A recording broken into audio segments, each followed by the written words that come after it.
ნახევარ შავეთი. მე აი ამ საძეზეროთი და სათქმელით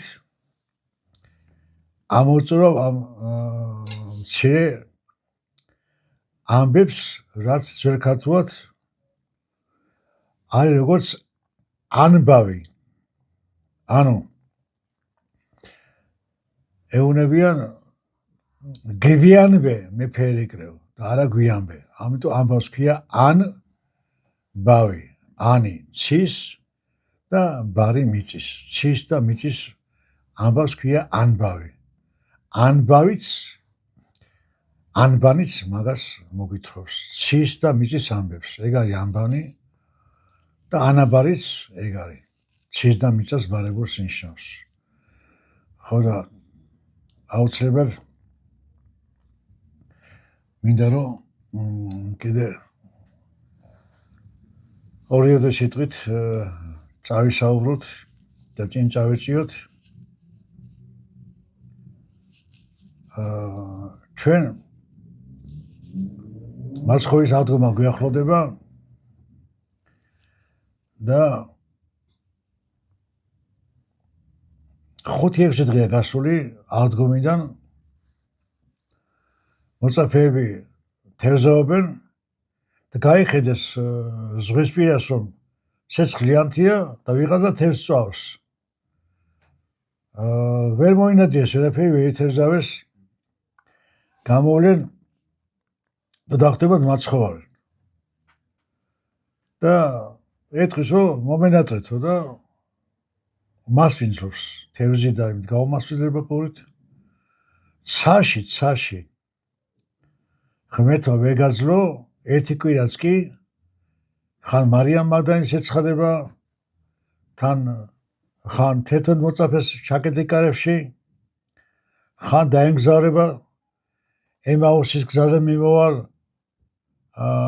ლუკას მახარებელს და კლეოპას და აქედან შემოჭა ქართველებს გზაზე მიდის ორი კაცი, რათა ორი, მასშამდენი 3. ვინ არის მესამე?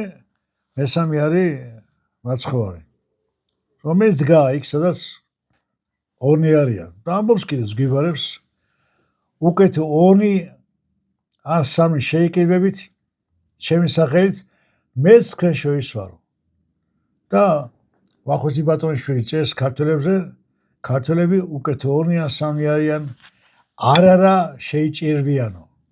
აქედან მოდის გამოთქვა მარტო კაცი ჭამაშია ცოდვა, იმიტომ რომ უნდა იყვნენ 2, რომ იმ ორ შორის სხვათა შორის ჩადგეს შუაში უფალი.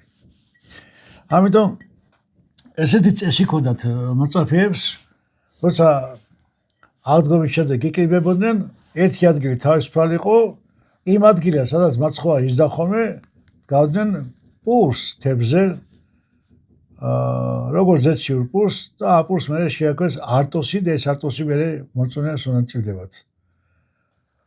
ამდენად სუფრაზე ერთი ადგილი ყოველთვის იყო დათმობილი უფლისთვის. ეხლა ჩვენს აი ამ დღევანდელ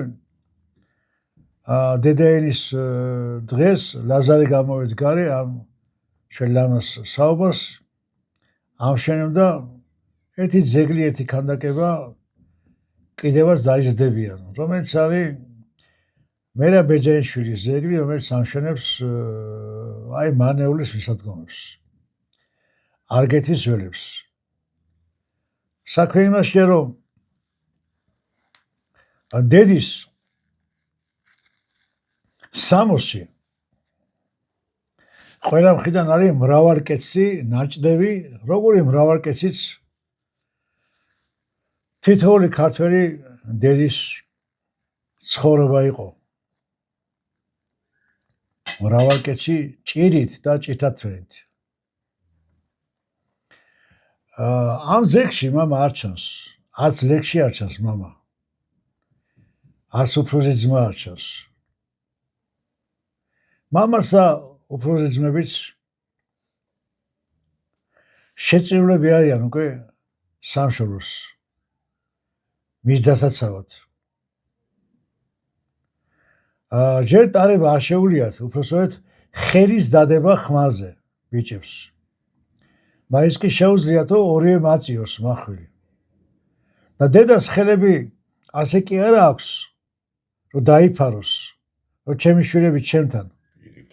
არამედ პირიქით შეტრიალებულ ხელები, რომ სამშობლოს უძღვნის და უფალს უძღვნის, რომ წაიყვანე.